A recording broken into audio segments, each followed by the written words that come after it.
जय श्री कृष्ण। हर हर महादेव। स्वागत है आप सभी का आपके अपने YouTube चैनल भक्ति विभूति पर। हम सब शिवलिंग की पूजा करते हैं, उसे भगवान शिव का प्रतीक मानते हैं। लेकिन क्या आपने कभी सोचा है शिवलिंग की उत्पत्ति कैसे हुई? क्या ये सिर्फ एक पत्थर की आकृति है या इसके पीछे कोई विराट दिव्य रहस्य छुपा है? आज हम जानेंगे वो कथा जिसके कारण शिवलिंग की स्थापना हुई और जिसे पुराणों में अनंत ब्रह्म का प्रतीक कहा गया है। बहुत प्राचीन काल की बात है। एक बार ब्रह्मा जी और विष्णु जी के बीच यह विवाद छिड़ गया कि कौन सबसे बड़ा है। ब्रह्मा जी बोले कि मैं सृष्टि करता हूँ, सब कुछ मुझसे उत्पन्न हुआ है, इसलिए मैं ही सबसे महान हूँ। विष्णु जी बोले कि नहीं, मैं पालन करता हूँ, बिना मेरे पालन के सृष्टि चल ही नहीं सकती, इसलिए मैं बड़ा हूँ। तब अचानक वहां पर एक विशाल अग्निमय स्तंभ प्रकट हुआ, जो इतना ऊंचा था कि उसकी ना तो ऊंचाई दिख रही थी और ना ही गहराई। उसकी लौ तेज थी, पर उसमें शांति और दिव्यता भी छिपी थी। उसे देखकर ब्रह्मा और विष्णु दोनों ही चकित रह गए। तभी उस अग्नि स्तंभ से एक दिव्य आवाज गूंजी कि तुम दोनों में जो इस स्तंभ का आदि या अंत खोज लेगा वही सबसे महान कहलाएगा। फिर विष्णु जी वराह रूप धारण कर उस स्तंभ की जड़ खोदने के लिए पाताल की ओर चले गए और ब्रह्मा जी हंस रूप में स्तंभ के शिखर की ओर उड़ चले। दोनों अनंत काल तक चलते रहे, पर न कोई आदि मिला न अंत। विष्णु जी थक कर लौट आए और स्वीकार किया कि मैं इसका आदि नहीं खोज पाया। यह स्तंभ अनंत है और शिव ही परम है। पर ब्रह्मा जी ने झूठ कह दिया कि मैंने स्तंभ का शिखर देख लिया है और केतकी के फूल को साक्षी बना लिया। तभी उस अग्नि स्तंभ के बीच से भगवान शिव प्रकट हुए। उनका तेज ऐसा था कि ब्रह्मा और विष्णु की आंखें झुक गई। शिव ने क्रोधित होकर कहा कि ब्रह्मा, तुमने झूठ कहा, इसलिए तुम्हारी पूजा पृथ्वी लोक में कभी नहीं होगी और केतकी का फूल भी शिव की पूजा में वर्जित रहेगा। शिव जी बोले कि वह अग्नि स्तंभ ही मेरा स्वरूप है, वही मेरा लिंग रूप है और उसी की उपासना से मोक्ष मिलता है। इस कथा से यह स्पष्ट होता है कि शिवलिंग कोई साधारण पत्थर नहीं, बल्कि वह अनंत ज्योतिर्लिंग प्रतीक है। वह बताता है कि शिव का न आदि है न अंत। वह अनंत निराकार ओंकार स्वरूप और सृष्टि के मूल तत्व हैं।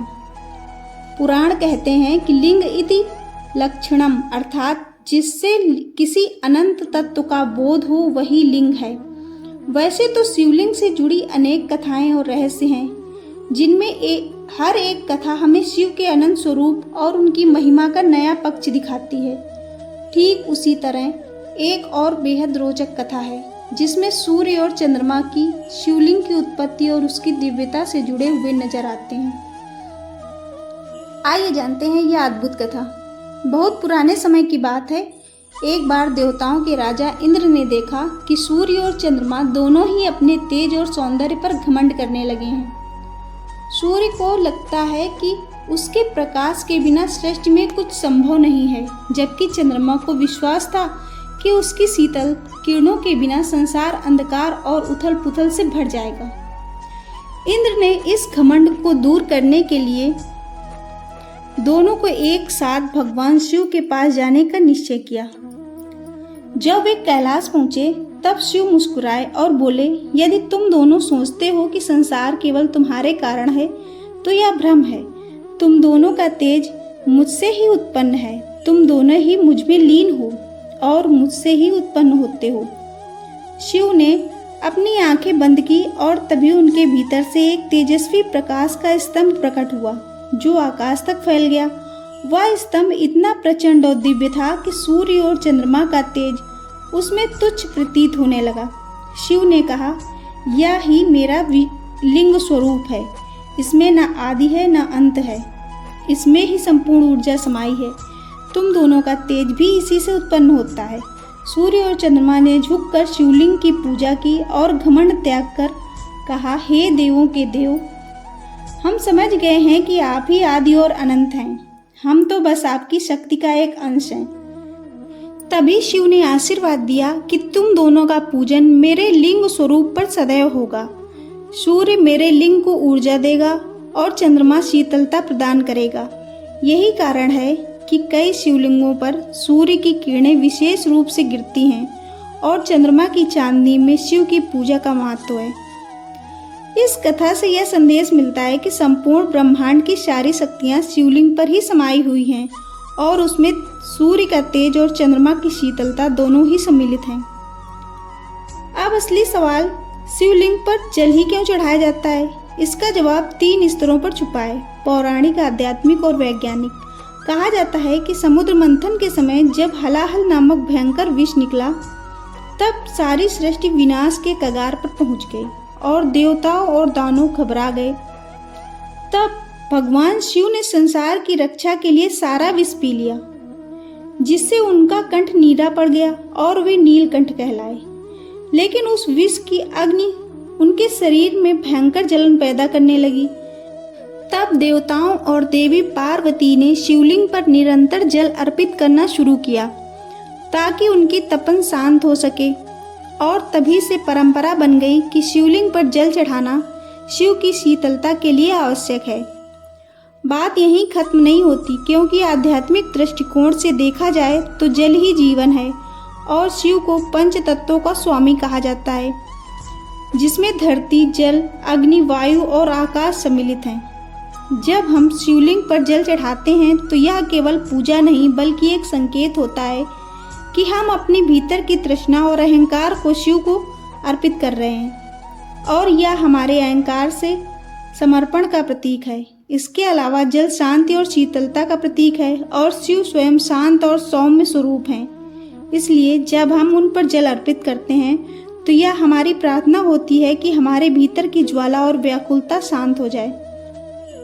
लेकिन जब हम वैज्ञानिक दृष्टि से देखते हैं तो यह रहस्य और भी अधिक दिलचस्प हो जाता है, क्योंकि शिवलिंग अक्सर ग्रेनाइट या खास पत्थरों से बनाया जाता है जिसमें पाइजोइलेक्ट्रिक गुण होते हैं। ये पत्थर वातावरण की ऊर्जा को अवशोषित और उत्सर्जित करते हैं, और जब उन पर जल चढ़ाया जाता है तो पत्थर ठंडा रहता है तथा उसमें उत्पन्न इलेक्ट्रोमैग्नेटिक वेव्स स्थिर हो जाती हैं, जिससे आसपास का वातावरण सकारात्मक ऊर्जा से भर जाता है।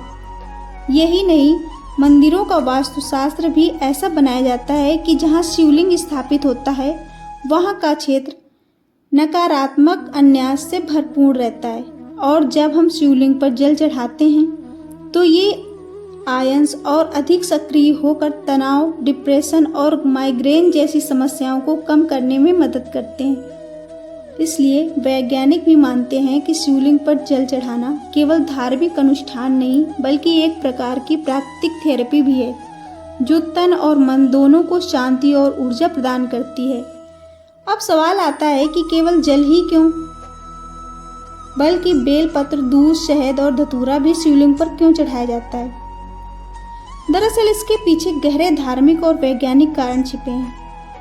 दूध शिवलिंग को शीतलता प्रदान करता है और शुद्धता का प्रतीक माना जाता है। बेलपत्र की 3 पत्तियां त्रिदेवों का प्रतीक हैं और इसमें औषधीय गुणों की भी भरमार होती है, जिससे वातावरण शुद्ध और मन शांत होता है।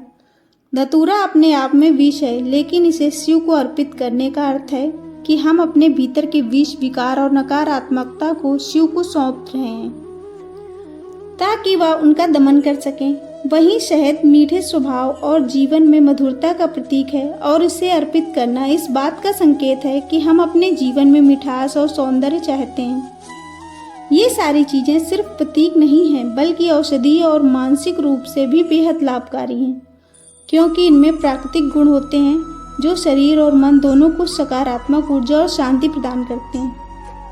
शिवलिंग पर जल चढ़ाने की भी एक विशेष विधि होती है, क्योंकि शिवलिंग पर जल अर्पित करना केवल एक आध्यात्मिक परंपरा नहीं बल्कि एक गहरा आध्यात्मिक अभ्यास भी है।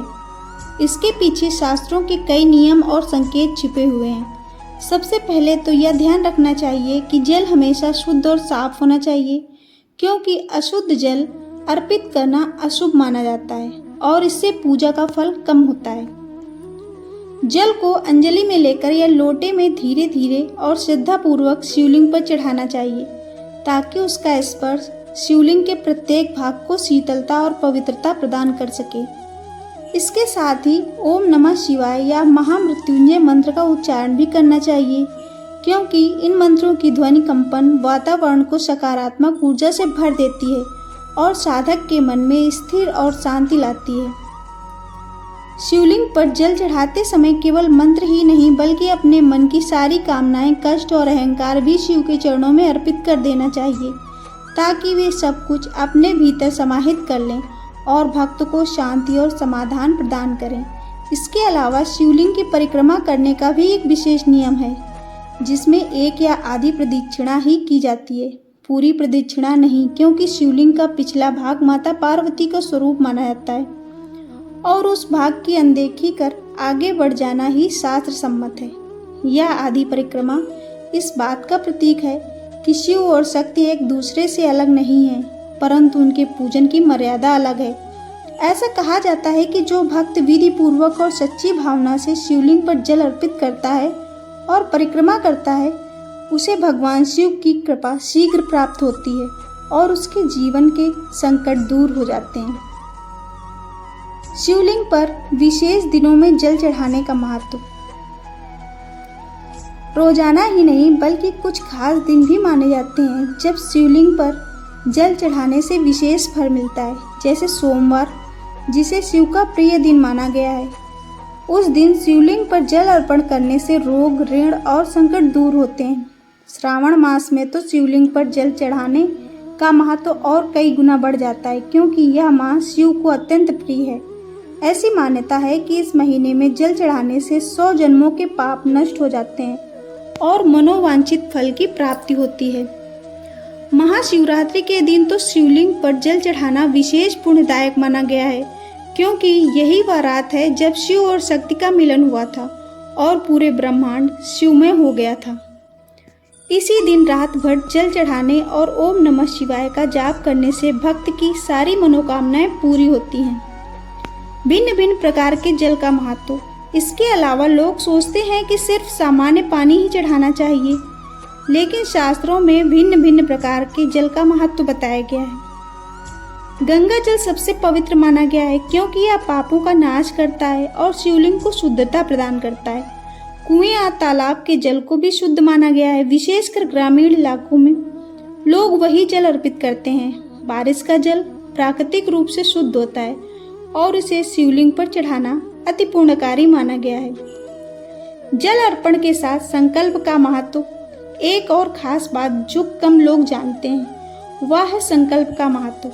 शास्त्रों के अनुसार जब भी शिवलिंग पर जल चढ़ाया जाए तो कोई ना कोई संकल्प अवश्य लिया जाना चाहिए, जैसे हे भोलेनाथ, इस जलार्पण के माध्यम से मैं अपने पापों का प्रायश्चित करता हूँ, या हे शिव, मेरी इस कठिनाई को दूर कर दीजिए। ऐसा करने से पूजा का फल कई गुना बढ़ जाता है, क्योंकि शिव सिर्फ भक्त ही नहीं बल्कि सच्चे मन से भावना को भी स्वीकार करते हैं।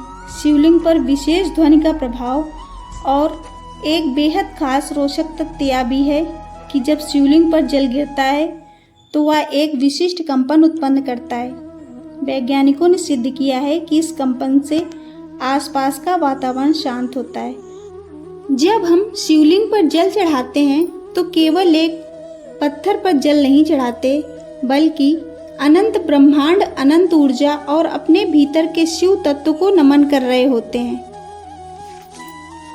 शिवलिंग सृष्टि के आरंभ और अंत दोनों का प्रतीक है और हमें अनंत का बोध कराता है। आपको यह जानकारी कैसी लगी कृपया कमेंट करके अवश्य बताएं। जानकारी पसंद आई हो तो वीडियो को लाइक और शेयर करें। ऐसी और भी अधिक जानकारी और कहानियों के लिए चैनल को सब्सक्राइब करना ना भूलें। धन्यवाद।